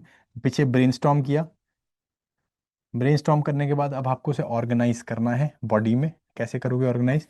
तीन कुछ चीज़ों का आपको रखना है ख्याल। पहली चीज़ आपने क्या लिखनी है? पहली चीज़ आपने करना है प्रायोरिटाइज। प्रायोरिटाइज करना है। एग्जामिनर के पास बहुत ज़्यादा टाइम नहीं होता आपका ऐसे चेक करने के लिए, बहुत सारे ऐसेज होंगे उसका चेक करने के लिए। प्रायोरिटाइज, सो इंपॉर्टेंट पॉइंट्स पहले लिखने हैं। इंपॉर्टेंट जो आर्गुमेंट्स है आपके, स्ट्रॉन्ग आर्गुमेंट्स हैं, पहले लिखो ताकि ध्यान पकड़ के रख सको आप एग्जामिनर का, उसका इंटरेस्ट जो है उसको बना के रख सको उसके अंदर, ठीक है। So prioritising is very very important. Always put important points first in your examination. Important points को आगे रखना है। ऐसे अंदर इवन जीएस के अंदर भी ये काम करते हैं, बट इंपॉर्टेंट पॉइंट्स को हमें यहाँ पे आगे रखना है, ठीक है कि नहीं। सेकंड चीज, सेकंड चीज आपको यहाँ पे करनी है, हमेशा एब्स्ट्रैक्ट से कंक्रीट की तरफ जाओ। एब्स्ट्रैक्ट, अगर आपने आपको फिलोसॉफिकल ऐसे आप लिख रहे हो कोई, तो पहले एब्स्ट्रैक्ट फिलोसॉफिकल डायमेंशन खोज लो उसकी, और फिर उसके बाद आप कंक्रीट एस्पेक्ट्स की तरफ जाओ, ठीक है। फिलोसॉफिकल उसकी डायमेंशन एक्सप्लोर कर ली, उसके बाद पॉलिटिकल, इकोनॉमिक, सोशल, इस तरह की डायमेंशन को एक्सप्लोर करो। तो हमेशा एब्स्ट्रैक्ट टू कंक्रीट जाना है, ठीक है। ये चीज़ आपने याद रखनी है पहली, कि प्रायोरिटाइज इंपॉर्टेंट पॉइंट, दूसरा एब्स्ट्रैक्ट टू कंक्रीट। थर्ड, एक पैराग्राफ, एक स्ट्रॉन्ग आर्ग्यूमेंट या डायमेंशन। एक पैराग्राफ एक डायमेंशन, एक पैराग्राफ एक डायमेंशन, ठीक है कि नहीं। एक पैराग्राफ एक डायमेंशन। अंडरस्टूड दिस, ठीक है, अंडरस्टैंड दिस। बेसिकली एक पैराग्राफ दिया, एक डायमेंशन दी, ठीक है। अब जैसे हम अगेन टॉपिक जो ड्रग मैनेज की बात कर रहे हैं, ठीक है, तो ड्रग मैनेज में बेसिकली अगर हम बात करें अपनी बॉडी में, इंट्रोडक्शन आपने बात कर ली। अब आप इंपॉर्टेंट पॉइंट्स को प्रायोरिटाइज करोगे सबसे पहले। लेट्स से अगर आपने ड्रग मैनेज के ऊपर बात करी, तो आप बेसिकली उसका हिस्टोरिकल अंडरपिनिंग्स या इंटरनेशनल अंडरपिनिंग्स बताने की कोशिश कर रहे हो, ठीक है। आपने स्टार्ट किया कि भाई सप्लाई साइड से स्टार्ट किया, भाई सप्लाई बहुत है ना, आपने पिन पॉइंट किया सप्लाई बहुत है, सप्लाई के ऊपर आपने बात करी। उसके बाद आपने बात करी डिमांड कैसे निकल रही है, समाज में प्रॉब्लम्स क्या है, तो समाज की प्रॉब्लम बात करें तो आर्ग्यूमेंट क्लियर होना चाहिए। पहला पैराग्राफ एक आर्ग्यूमेंट, इंटरनेशनल आर्ग्यूमेंट कि भाई सप्लाई वाली आर्ग्यूमेंट आपने दी, उसकी डायमेंशन आपने पूरी बताई। उसने आपने आर्ग्यूमेंट दिया कि भाई अगेन बहुत ज़्यादा सप्लाई है तो बेसिकली ये क्या है, ईजी अवेलेबिलिटी हो जाती है, ये हो जाता है, वो हो जाता है, एंड ये एक इशू है। इसको आपने आर्ग्यू किया, ठीक है। फिर second paragraph, second argument, second paragraph, supply है पर डिमांड भी है, डिमांड भी स्पर हुई है। कैसे? समाज में प्रॉब्लम्स है, सोशल प्रॉब्लम्स है, यूथ अनएम्प्लॉयड है, सोशल प्रेशर है, क्राइसिस है सोशल, ठीक है जी। हम लोग उस समाज में जहाँ पे सोशल मीडिया में जो हाइप दिखती है, ठीक है जी, फेक रियलिटी हम लोग देख रहे हैं। हम लोग दूसरों के साथ, दूसरों को दूसरे के साथ कंपैरिजन में पड़े हुए हैं, कंपैरिजन से क्या डिप्रेशन में जा रहे हैं। पुराने जो सोशल स्ट्रक्चर्स है वो टूट रहे हैं, जिसके कारण लोग जो है लोनली फील करते हैं। लोनली फील कर रहे हैं तो क्या कर रहे हैं, ड्रग्स के ऊपर जा रहे हैं। Getting my point? Paragraph arguments देने बहुत जरूरी हैं। One argument at a time is very very important, ठीक है। इस तरह करना है। नाउ अनदर कुछ एस्पेक्ट्स कि use fact, stats, logic, examples, opinions and reasoning. Flexor बोलते हैं इसको हम लोग। फैक्ट डालना, कोई भी चीज़ है प्लीज़ अगर उसको आप आर्ग्यूमेंट को कुछ ना कुछ फैक्ट के साथ, लॉजिक के साथ बता सको, ठीक है, या उस आर्ग्यूमेंट का कोई एक पीछे का लॉजिक दे सको। जिसमें अभी आपको दिया कि भाई डिमांड क्यों है ड्रग्स की, है ना। डिमांड क्यों? क्योंकि सोशल क्राइसिस है। किस चीज़ का सोशल क्राइसिस है? यूथ के ऊपर सबसे ज़्यादा प्रेशर है, ठीक है कि नहीं। प्रेशर किस चीज़ का है? अनएम्प्लॉयमेंट है, एम्प्लॉयमेंट का प्रेशर है, पीयर प्रेशर है, ठीक है, एक्स वाई जेड जो भी प्रेशर है। तो you have argument, you give that argument, you give a logic behind it. या you give facts behind it, या यू गिव बेसिकली अगर कोई स्टैट आप दे सकते हो, कोई आप स्टैट दे सकते हो, कोई एग्जाम्पल दे सकते हो, give those example behind it. ठीक है, last but not the least, please हर एक पैराग्राफ के साथ ट्रांजिशन को स्मूथ रखना है। Moving from one paragraph to another is very very important, has to be smooth, ऐसे अब्रप्ट नहीं होना चाहिए। सीधी स्मूथ रोड हो तो मजा आता है गाड़ी चला के, अगर आपके पास स्पीड ब्रेकर है तो you will never be able to maintain your flow, गाड़ी हमेशा फ्लो में चला नहीं पाओगे। एग्जामिनर को अगर लगेगा कि भाई अब्रप्ट है, एक पैराग्राफ सडनली बंद हुआ दूसरा सडनली स्टार्ट हो गया, एक डायमेंशन सडनली बंद हुई दूसरा स्टार्ट हो गया, I will not give you marks. ठीक है, प्लीज इंश्योर दैट। ठीक है, so please ensure transition smooth है। इसके लिए आपने कनेक्टर्स का इस्तेमाल करना है, बड़े सारे तरह के कनेक्टर्स होते हैं, वर्ड्स होते हैं कनेक्टर्स बेसिकली, जैसे more over, further, firstly, secondly, thirdly, just आपको बहुत सिंपल से एग्जाम्पल दे रहा हूँ, और बहुत सारे हैं कनेक्टर्स का। मैं एक आपको पीडीएफ आई थिंक शेयर किया था आप लोगों के साथ, आई थिंक आपके पास पहुंच गया होगा। मैंने अपने मेन ऐसे एनरिचमेंट वाले में डाला हुआ है, आप वहाँ पे भी जाकर देख सकते हो। इफ़ नहीं होगा तो मैं आपको एक बार फिर दोबारा भेज दूंगा। ठीक है, एक प्रॉपर लिस्ट है कनेक्टर्स की, कौन से कनेक्टर्स आप कहाँ पे यूज़ कर सकते हो। बेसिकली आपके जो पैराग्राफ की ट्रांजिशन है बहुत ज़्यादा स्मूथ हो जाएगी। तरीके हैं अलग अलग, कैसे कर सकते हो, कि सिर्फ क्वेश्चनिंग टेक्निक यूज़ कर सकते हो, कि क्या सिर्फ डिमांड साइड से पंजाब में ड्रग का क्राइसिस आया है, तो क्वेश्चन किया लास्ट में आपने, नीचे आपने आंसर दिया कि द बिगेस्ट इशू इज कि भाई डिमांड इज ऑल्सो राइजिंग, क्यों, बिकॉज देन उसके नीचे लिखा है ना। So questioning and answering is also एक तरीका जिससे आप एक पैराग्राफ से एक डायमेंशन से दूसरे डायमेंशन की तरफ जाते हो। ओके, तो ये आपका हो गया बॉडी वाला पोर्शन। फिर आता है इंट्रोडक्शन एंड कंक्लूजन। ओके, अब और वो ड्रग वाले से बाहर निकलते हैं हम लोग। दिस वाज एन ऐसे जिसके ऊपर बहुत सारे लोगों ने लिखा, तो मेरे पास आए, तो मेरे पास थोड़ा सा बैकग्राउंड में बना हुआ है। But again this is also very very, बहुत ज़्यादा बच्चों ने लिखा है ऐसे ना, the dunki route, donkey dunki होता है, DUNKI, dunki route, Punjab migration crisis, good essay, है ना। अभी रिसेंटली वो ट्रम्प जी ने जहाज वापस भेजे तो उसमें 60 कुछ हमारे वाले थे। ठीक है, सो प्रॉब्लम यस, ठीक है, क्वेश्चन कैन बी देयर। सो ये भी आप इसमें यहाँ पे लिख सकते हो ना, बॉडी में पैराग्राफ्स, डिफरेंट डिफरेंट तरीके आर्गुमेंट को सोचो, ब्रॉड ब्रेनस्टॉर्म करने की कोशिश करो। मैटर फैक्ट अगर आप बैठे हो, फिर आप मैं अक्षय सर ग्रुप में डाल दूंगा, यस ठीक है, done, I send them. Now think about this essay, kind of N homework for you, homework नहीं, बस बैठे हो आप लोग तो लिख कर सकते हो। Think about this essay, apply the TSSC, and you will find कि यार कंटेंट तो बहुत है हमारे पास, 800 वर्ड आप 1200 वर्ड भी लिख दोगे इजीली। TSSC लगाओ जरा, इजीली हो जाएगा।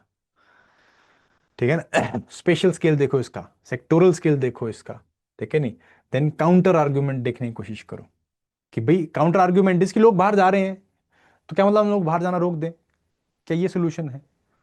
हम लोग बात जरूर कर रहे हैं कि भाई लोग बाहर जा रहे हैं पंजाब क्राइसिस में, डेफिनेटली इट इज देयर, है कि नहीं, डंकी रूट से जा रहे हैं, problem is there, people are like youth is getting out of this country, it is a problem for the country, for the society itself, yes definitely it is there, but क्या रोकना, उनके ऊपर ban लगा देना एक solution है क्या, answer is no. ठीक है जी, everybody will look for greener shoots, yes people will do that, but इसको सिंथेसाइज करना बहुत जरूरी है। सिंथेसाइजिंग की मतलब कि भाई आप उस डिस्करेजमेंट को हटाओ जो यहाँ पे रह के हो रही है, आप जो है और ज़्यादा अच्छी अपॉर्चुनिटीज लोगों को दो। इवन जो लोग बाहर गए हैं जिनको और ज्यादा अच्छी अपॉर्चुनिटी वहां से मिल रही, तो वो बाहर जाएं, पर उनके साथ इस तरह ही कनेक्शन रखो कि वो वापस आए और क्या करें, वहां का एक्सपीरियंस यहाँ पे डालें ताकि दोबारा ना जाना पड़े। Counter argument is very very important. अब बता रहा हूँ I talk about this last में भी, आई टॉक अबाउट दिस कि वैल्यू एडिशन कैसे करना है इसके ऊपर। Okay, so think about, try apply that TSSC approach, you will find very, आपके पास कंटेंट मिल जाएगा। Dunki route, Punjab migration crisis. ठीक है, अब इसमें अगर आपको इंट्रोडक्शन डालना, देखो let's talk about introduction. Introduction क्या है, बेसिकली इंट्रोडक्शन इज लाइक आपका पहला इंप्रेशन है भैया, जब आप इंट्रोडक्शन में, like for instance if you are going to, let's say if you are sitting in an interview, है ना, आप यू गॉट, एक आप जा रहे हो प्रॉपर जीन्स पेंट पहन के, बाल प्रॉपर टाइड अप नहीं है, you sit in front of the interview board, you will know how much marks you will get. ठीक है ना, आप लोग जो इंटरव्यू जाओगे, आई डेयर यू कि आप जाके देखो शर्ट पे उसमें अपना जीन्स एंड टी शर्ट्स में जाके देखो, you are out of it, है कि नहीं। First impression is the last impression, so idea is की इंट्रोडक्शन इज ऑल्सो दैट पे, it is the first impression. उसने पकड़ लिया, अगर एग्जामिनर को पकड़ लिया उसने, अगर इंट्रोडक्शन ने पकड़ लिया, पहले ऐसे का पहला इंट्रोडक्शन पकड़ लिया अगर एग्जामिनर को, तो वो आपका पूरा ऐसे देखेगा, पहला ऐसे देखेगा, फिर दूसरे ऐसे में एक्सपेक्ट करेगा वैसे, फिर तीसरे ऐसे में एक्सपेक्ट करेगा, automatically you are on a good seat where you get better marks. तो वेरी वेरी इंपॉर्टेंट, ठीक है। Introduction is the first, that's the hook, that's the hook, ठीक है जी। आपने हुक फेंकना है, मछली पकड़ने के लिए हुक फेंकना है, ठीक है। बेसिकली कैसे करना है introduction? Idea is to arouse readers interest, should not at all be confusing. कुछ लोग जो है स्टोरी लिखते हैं और स्टोरी में घूम जाते हैं, सेंट्रल थीम ही नहीं पकड़ पा रहे हैं, या उसे जस्टिफाई नहीं कर पा रहे हैं, उसे लिंक नहीं कर पा रहे हैं, problem. should not be confusing, should not lack in clarity, should be crystal clear what you're trying to say, and should pinpoint and hit directly to the central theme of the topic. तकनीकें क्या use कर सकते हो आप? Recent events के साथ आप start कर सकते हो, कोई रिसेंट इवेंट हुआ हो, मेजर इवेंट, क्योंकि एग्जामिनर सीधा रिलेट कर जाएगा उसके साथ। कोई एग्जाम्पल के साथ, कोई स्टोरी है आपके पास, उससे स्टार्ट कर सकते हो, कोई कोट के साथ स्टार्ट कर सकते हो, कोई टॉपिक के डिफाइन करके कर सकते हो। अब अलग अलग तरीके हैं, सबके अपने प्रोज एंड कॉन्स हैं। स्टोरी, अगर आप कोई स्टोरी बनाते हो, ठीक है जी, स्टोरी के ऊपर से आगे बात करूंगा, कोई स्टोरी बनाते हो तो कोई ऐसी रैंडम स्टोरी मत बनाओ जो क्लीशे लगे। आप जैसे डोंकी डंकी रूट पे, अगर मैं आप लोगों को बोलूँ आप कैसे इंट्रोड्यूस करोगे, तो बहुत लोगों ने ये लिखा, तीन चार मैंने ऐसे पढ़े, उसमें ये लिखा हुआ था कि भैया कि एक वो जो है XYZ व्यक्ति है, वो अपनी जवानी में ख़त्म हो गया बिकॉज चिट्टा ले रहा था, और उसके पीछे उसकी फैमिली छूट गई, और ये हो गया वो हो गया। It's a story, yes, it's a story, yes, but I would feel कि in this aspect writing this pessimistic story is not worth it, है ना। और वो भी इमेजिनरी है, स्टोरी है पेसिमिस्टिक एंड इमेजिनरी स्टोरीज। हाँ जी sir, yes, I have been sharing those essay stories. I have write like I've given you around 50 essay stories. I'm writing 50 more. So वो भी मैं आपको देता रहूँगा, ठीक है। स्टोरीज लिखनी है, वो has to be inspiring, stories has to be, समझ रहे हो मतलब। अगर आप like if you are writing stories, कोई हिस्टोरिकल फैक्ट फिगर से स्टोरी लिख सकते हो आप। स्टोरी लिखनी है पंचतंत्रा, महाभारत या इस तरह की जैसे स्टोरीज लिख सकते हो आप, ठीक है जी। गुरु ग्रंथ साहिब में, श्री गुरु ग्रंथ साहिब में बहुत सारी स्टोरीज हैं, ठीक है जी। जैसे एक हिस्ट्री के साथ बहुत सारी stories, if you want to write them, तो राइट दो stories which are there, which have been asked from generation to generation, वो अच्छी लगती हैं, ठीक है कि नहीं। मतलब ऐसी कोई पेसिमिस्टिक स्टोरी नहीं है। या अगर आप कॉन्ट्रास्ट दिखाना चाहते हो, ठीक है, जैसे डंकी रूट वाले में आप कॉन्ट्रास्ट दिखाना चाहते हो कि दो भाई थे, एक भाई जो यहीं रह गया, एक भाई जो है बाहर चला गया डंकी रूट करके, दोनों के पास बाप की ज़मीन थी, बंटवारा किया, एक जो है बाहर चला गया, बाहर पैसे बर्बाद करके आ गया, ज़मीन भी हाथ से गई, और वहाँ पे दुख तकलीफ भी सी। दूसरा भाई नहीं, यहीं पर रहा, थोड़ा इनोवेटिवली फार्मिंग करी, अब जो है प्रॉस्परस है। तो कॉन्ट्रास्ट के लिए आप यूज़ कर सकते हो, डोंट राइट पेसिमिस्टिक स्टोरीज, है ना। This is my view on it. आप लिख सकते हो, ऐसा नहीं कि भाई you will get bad marks on it और समथिंग, ठीक है कि नहीं, but again that way you can always do that. Okay चलो मैं बता रहा हूँ टोटल, हाँ।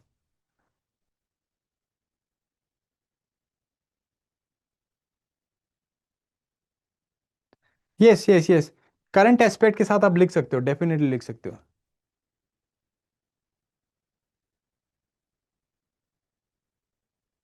यस, ठीक है, बहुत ही बढ़िया। Yes, so idea is basically कि if you are talking about this aspect only, है ना, how do it start, I would always started from the जो प्लेन हमारा रिटर्न किया, जिसमें कि around like 130 people were there, है ना, जिनको वापस भेजा गया डंकी रूट से गए थे, जिसमें से 60 plus I think were from Punjab. I would start with recent event, है ना, I would start with recent event, recent example, because वो हर किसी ने पढ़ा, वो हर किसी ने पढ़ा, ए इट्स अ रियल स्टोरी, तो आप पीछे से ऑलरेडी सोशल जो उसकी लेगेसी है उसे बोरो कर रहे हो, ऑलरेडी पीछे से लेगेसी है, सबने पढ़ा, सबने उसके बारे में डिस्कस किया, चर्चा किया, उसको आप मतलब ऐड कर रहे हो, है ना। तो रियल है, लेगेसी है, बोरो करके सीधा आपने अपने ऐसे में डाल दिया इंट्रोडक्शन के लिए, कोई दिस शोज कि भाई अगेन ये इशू चल रहा है, ठीक है। तो रीसेंट इवेंट के साथ, एग्जांपल्स के साथ कर सकते हो, स्टोरी डालनी है स्टोरी डालो, कोट के साथ भी स्टार्ट कर सकते हो, इफ़ यू हैव कोई फिलोसॉफिकल इससे आ गया तो उस पर कोट डाल सकते हो आप, कोई quote, if you know there are like I shared, जो मैंने अभी वर्कशॉप स्टेज करी थी उसमें भी मैं आपको लाइक अराउंड हर एक टॉपिक के ऊपर आई गिवन 6 to 8 कोट्स, वो आप यूज कर सकते हो। ठीक है कि नहीं? कुछ नहीं समझ में आया तो भाई टॉपिक डिफाइन कर देना भगवान के लिए। अगर देखो ऐसा नहीं कि वी कांट से बट हर एक ऐसे आपको ऐसा होगा जिसपे आपको ऐसे धाकड़ इंट्रोडक्शन मिलेगी। In that scenario you can always start by defining the topic, what is basically dunki route है क्या, आप उसे डिफाइन कर दो कि भाई again immigrants throughout the world have been looking for a greater or the or like they wanted to go America or they want to go America to have that to realize that American dream, and for that reasons what is happening is कि even जो मतलब legal root से नहीं कर पा रहे, illegal root अपना रहे हैं, जिसको फेमसली पंजाब में डंकी रूट बोला जा रहा है, तो which has led to the migration crisis in Punjab. तो you can start with the definition also, but अगर एवरेज अगर मेरे को रैंकिंग करनी पड़े तो डेफिनेशन सबसे नीचे, कोर्ट के साथ स्टार्ट कर सकते हो या फिर इवेंट के साथ स्टार्ट कर सकते हो, कोई भी चीज़ के साथ स्टार्ट करो, but please link it to central theme. ठीक है, आइडिया आपका ये होना चाहिए नीचे। ठीक है, स्टार्ट विद हुक, हुक दिया आपने एक तरह का। हुक क्या है? अटेंशन को ग्रैब करने का काम, quote, story, anecdote, striking fact. ठीक है कि नहीं? यहाँ पे आपने वो दिया, वही वाला सिस्टम कि भाई लोग जो हैं अभी 130 लोग जहां से वापिस आए, कंटेक्स्ट डेफिनेशन दी कि भी बैकग्राउंड दिया या डिफाइन कर दिया आपने। ठीक है जी, इससे पता चलता है कि भाई जो डोंकी रूट है again it has been used a lot, and especially Punjab में जो है ये एक बहुत बड़ा क्राइसिस बन के निकल रहा है। कंटेक्स्ट हुक्के को डिफाइन कंटेक्स्ट का डिफाइन किया, एंड थीसिस का डायरेक्शन दिया कि भाई we will look into this matter, या हम लोग क्या करेंगे कि इस क्राइसिस को और डीपली समझने की जरूरत है, अलग अलग डायमेंशन समझने की जरूरत है, जो अब हम करने वाले हैं। फिर then you start with your और your body part. I hope you are getting my point. ये किया, उसके बाद you go to the this portion, body वाला पोर्शन, यू डिड दिस, अलग अलग डायमेंशन दी, and then you move forward. Yes, dimensions में भी you can talk, always talk about what is the problem. ठीक है जी, push and pull factors are always there, है ना? माइग्रेशन के कुछ टिपिकल फैक्टर्स क्या है? पुश पुल फैक्टर्स हैं। पुश क्या है? Great American dream. Pull factors क्या है? दैट अनदर थिंग, है कि नहीं? तो push factors are there and pull factors are there, ये है। और इससे क्राइसिस कैसे बन रहा है? क्राइसिस क्या है? पंजाब का क्राइसिस, पंजाब की सोसाइटी में क्राइसिस आया, पंजाब की इकोनॉमी में क्राइसिस आया। एक टाइम में पंजाब जो है बहुत ज़्यादा आप कह सकते हो कि भी प्रॉस्परस था, एग्रीकल्चर प्रॉस्परस था, स्टैग्नेट हो गया है। क्यों? बिकॉज यंगस्टर्स बाहर चले गए हैं, टॉकिंग अबाउट दिस, है ना? जो इकोनॉमिक जो व्हील है वो नहीं घूम रहा है, एंटरप्रेन्योर वेंचर्स नहीं चल रहे हैं, है नहीं काम करने के लिए, तो क्राइसिस है ना? Social crisis, social failure, marriage failures, है ना? हम लोग देख रहे हैं। सो टिपिकली जो वीज़ा मैरिजेज हैं, या आप कह सकते हो कि आइल्स मैरिजेज जिन्हें हम लोग बोल देते हैं, वो हो रही हैं, तो सोशल क्राइसिस भी है कि नहीं? फिर उसके बाद आप इसकी रेमेडी के बारे में बात करो, क्या करने की जरूरत है। काउंटर आर्ग्यूमेंट दो कि भाई ऐसा नहीं कि किसी को हम लोग बाहर जाने से रोक दें, नहीं ऐसा नहीं करना है। अपनी एरिया को, अपने अपने घर को और अट्रैक्टिव बनाओ, लोग नहीं जाएंगे बाहर, नहीं जाएंगे, अगेन जो जा रहे हैं वो वापस मुड़ के आएंगे और एक्सपीरियंस लेके आएंगे, हमारे लिए फायदा है। ठीक है, यस और नो? यस। आगे चलते हैं। पावरफुल कंक्लूजन कैसे लिखना है? लास्ट चांस होता है आपका कि आपको एक इम्पैक्टिंग या लॉन्ग लास्टिंग इम्पैक्ट छोड़ने का मौका मिलता है। ठीक है, इंटरव्यूज में भी सेम चीज़। तो when you come to interview to us, हम लोग यही बता दें कि भाई पहला क्वेश्चन और आखिरी क्वेश्चन बहुत इंपॉर्टेंट है। सो बहुत सोच समझ के देना है। पहला क्वेश्चन आपका टोन सेट करेगा पूरे इंटरव्यू का। पहला क्वेश्चन है ना, अभी आजकल यूपीएससी इंटरव्यू चल रहे हैं, तो we have this idea only. तो पहला क्वेश्चन टोन सेट करेगा, विल टेल कि ये बच्चा कहाँ जा रहा है, ये कितना इंटेलिजेंट है, क्या इसकी प्रेजेंटेशन स्किल है, कितना कॉन्फिडेंस के साथ, पहला क्वेश्चन। ठीक है कि नहीं? उसके बाद आएगा last question. Last question is like कि बस वो 5-7 मार्क्स एक्स्ट्रा लेने के लिए लास्ट क्वेश्चन पूछते हैं कि अच्छा ये बता दे, जाते जाते ये करते, जाते जाते ये बता दे, जाते जाते ऐसे बता दे। So that thing basically gives what? It gives you get good 5 to 6 marks can be there.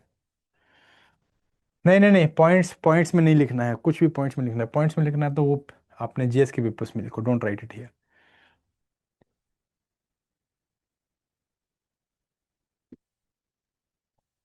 Personal, Jasmeet don't, अगर आपके पास कोई पर्सनल कमेंट है भी तो अपने ऊपर मत लगाओ। आइडिया इसकी देखो, it's always written in a third person. Essays are to be written in third person.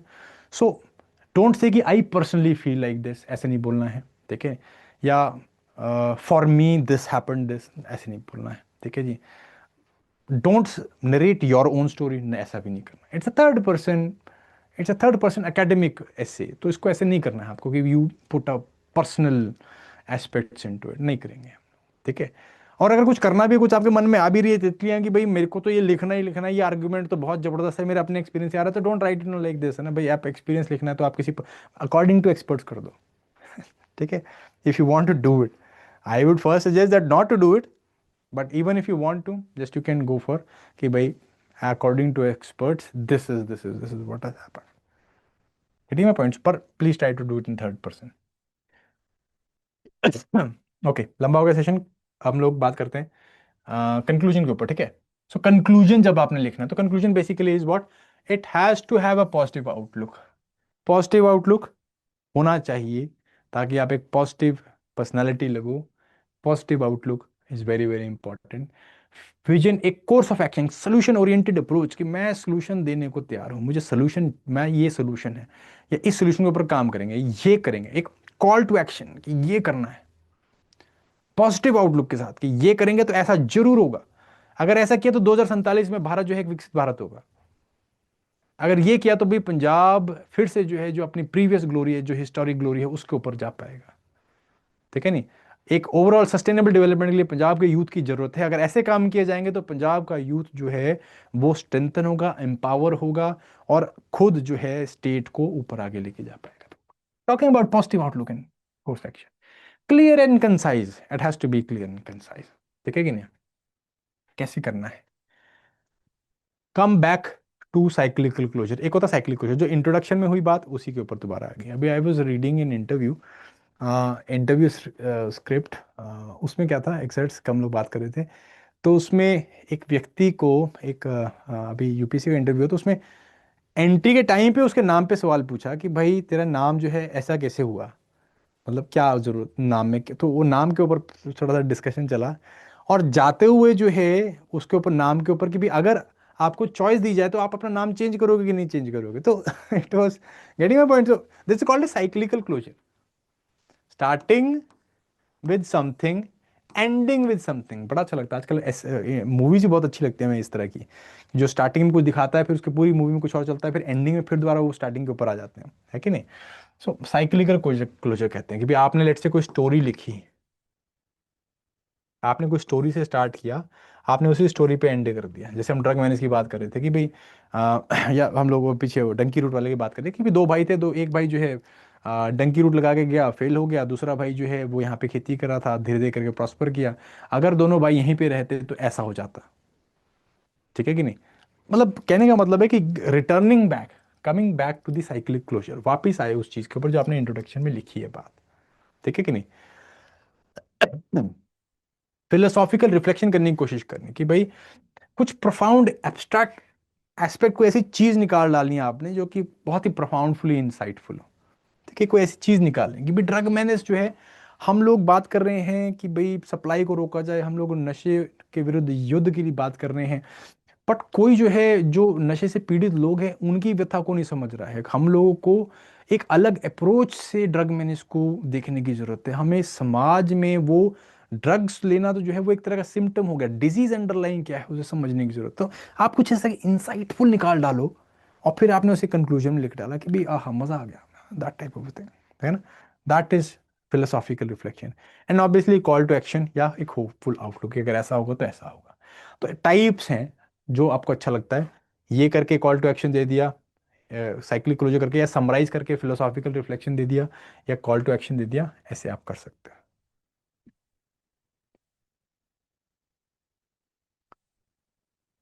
नहीं देखो, आपने आपने रेमेडीज जो हैं, आपके पास रेमेडी ज्यादा है, तो आपने क्या किया, आपने उसके लिए एक दो पैराग्राफ अलग से लिखे, फिर कंक्लूजन में आपने जस्ट उनका एक मेंशन करा, वो करना है। नहीं नहीं नहीं नहीं नहीं नहीं, don't use bar diagrams, don't use, it's a creative writing, it's writing, आपका क्रिएटिव स्किल है राइटिंग का, right it. I think writing is what is matter, what is important. ठीक है। तो ऐसे करने की कोशिश करो। ऑलवेज हेल्पफुल क्या होगा, अगर आप कोई एनेक्डोट यूज कर सकते हो, कोई कोट यूज कर सकते हो। ठीक है नहीं। जैसे मोदी जी बहुत सारे इस तरह के शब्द यूज करते हैं, जुमले यूज कर, जुमले जुमले तो अब नेगेटिव सा वर्ड हो गया, बट जुमला इज लाइक, जैसे हर घर में जल में नल, या हर घर के नल में जल, है ना। तो ऐसे करके कुछ आप लोग कर सकते हैं। ठीक है। जैसे हम लोग वासुदेव कुटुंबकम बोल देते हैं, तो एनेक्डोट, कोट्स, इस तरह की कोटेशन या कोई प्रबोव या कोई स्पीचेस, कुछ अगर ऐसा पॉइंट आउट डाल सको तो वो हमेशा बहुत बढ़िया होता है। कोट, अगर आप कंक्लूजन में कोट डाल रहे हैं तो मेरा सजेशन है कि आप स्टार्टिंग में डालें जब आप अपना कंक्लूजन लिख रहे हैं, अदर देन एंडिंग में। और अगर एंडिंग में डाल रहे हैं तो प्लीज़ उसे कनेक्ट कर लो कंक्लूजन के साथ साथ में, कि in the following thing can be superbly, या the following and can be understood with these quotes of Mahatma Gandhi, है ना, नीचे कोट दे दिया। तो प्लीज कनेक्टेड जरूरी, ऐसा नहीं कि बस सीधा आपने वो कंक्लूजन लिखा उसके नीचे अपना कोट लिख दिया और फिर क्या बंद कर दिया, ऐसे मत करना, अब्रप्ट लगता है। ठीक है, always do this. Okay, yes, यहाँ तक समझ में आया भाई?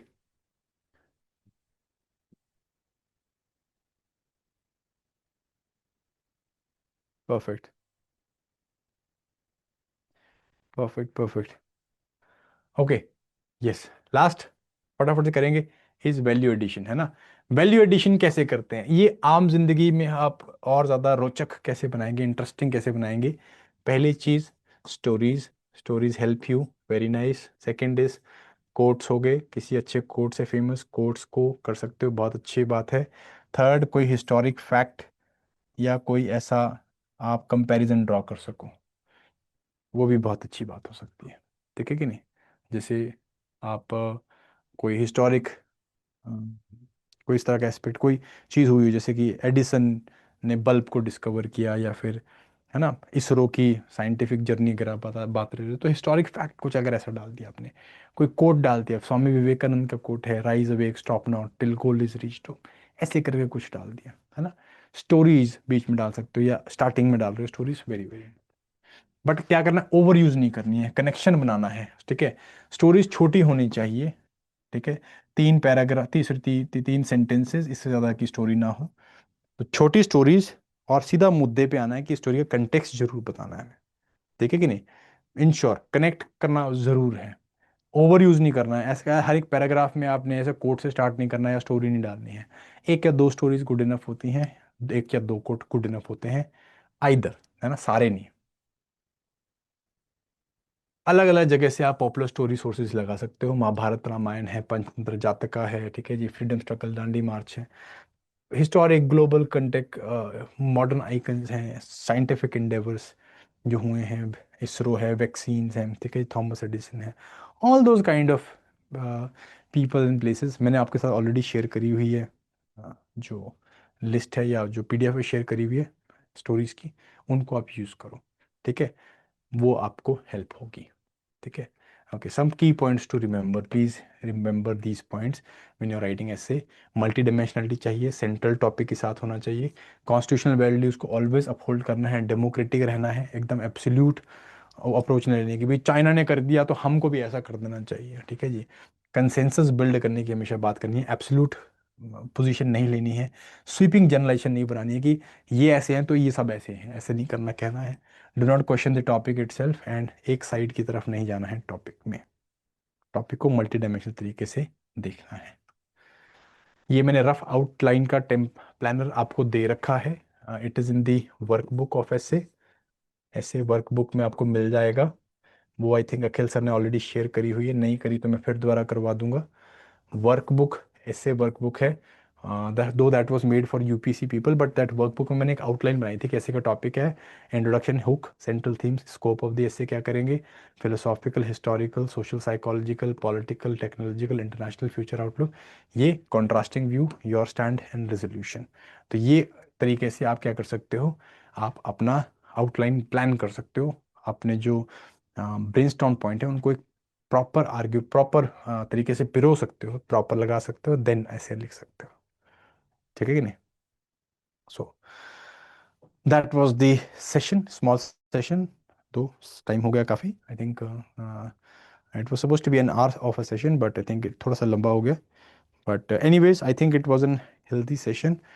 But let's take some questions. In case you have some questions, please throw them at me, and मैं आप लोगों के इस टॉपिक्स या आपके एसेस को, जो आपके क्वेश्चन हैं उनको थोड़ा सा जवाब देने की कोशिश करूँगा। Yes, if you have any please let me no, if not then we will move to the next session which we'll be doing probably tomorrow. Okay Jasmeet, हाँ ये नेक्स्ट टाइम मैंने करना है, next time I will be sharing with you some good thesis और some good essays जो लिखे हुए हैं। मैं ऐसा करूँगा, अखिल सर को बोलूँगा वो शेयर कर देंगे ग्रुप में ना, so that you will be having an idea कि भाई दो तीन अच्छे ऐसे की कॉपीज पढ़ोगे तो you will get an idea कि भी what is a good right up.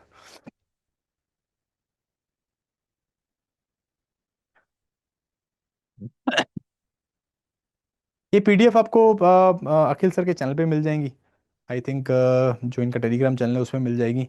अ, तो वो मैं शेयर करवा दूंगा, दोबारा शेयर करवा दूंगा, कोई बहुत प्रॉब्लम नहीं है।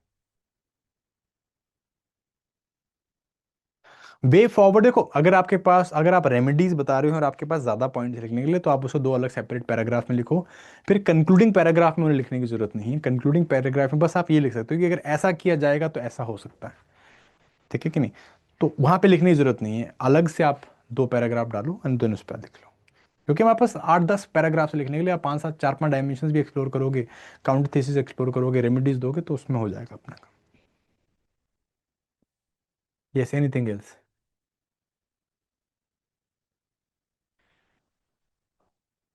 650 भी जा सकता है says, like it depends upon the quality of writer. 650 to, हाँ 650 के आसपास में मिनिमम रखो। 700 इश इज गुड ऐसे।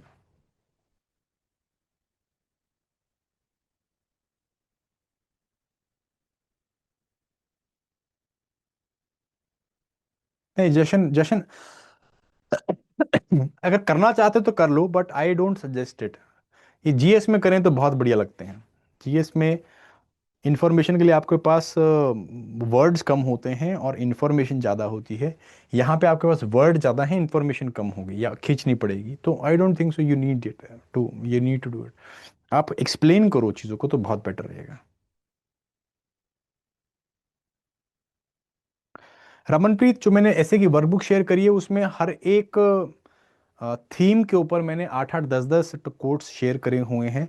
उन कोट्स को आप एज इन सच यूज़ कर सकते हो। वो आपको अगेन अखिल सर से बोलूँगा शेयर कर लें दोबारा वहाँ पे, तो that is going to help you. Workbook में 50 पेजेस की समथिंग वर्कबुक बनाई थी मैंने, आई थिंक इट इज़ पूरे दिल्ली में सर्कुलेट हुई है वो, आप जाके उसको यूज़ कर लो।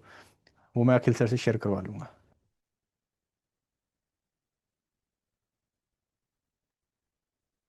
Perfect, perfect. Okay, I think that is it. Okay okay says, wonderful wonderful, ठीक है ठीक है, ओके लेट मी नो। ठीक है, मैं फिर हम लोग एक बार वहाँ पे देख लेंगे कि we what another session you want. Common mistakes के ऊपर भी एक सेशन कर सकते हैं, फिलोसॉफिकल एसेस के ऊपर भी एक सेशन कर सकते हैं। So if you people will want, will take another session that we will be discussing, I think will be discussing with Akhil sir, उनके साथ हम लोग बैठ के कर लेंगे। And I think that is going to be helpful for you people. बाकी आपके जो पेपर्स आ रहे हैं, I think they are getting checked and you are getting good marks. So please ensure that you're doing the improvements which we are suggesting. I think you're going to do wonderful in your mains examination. And with that note, I'll be taking your leave. Bye bye.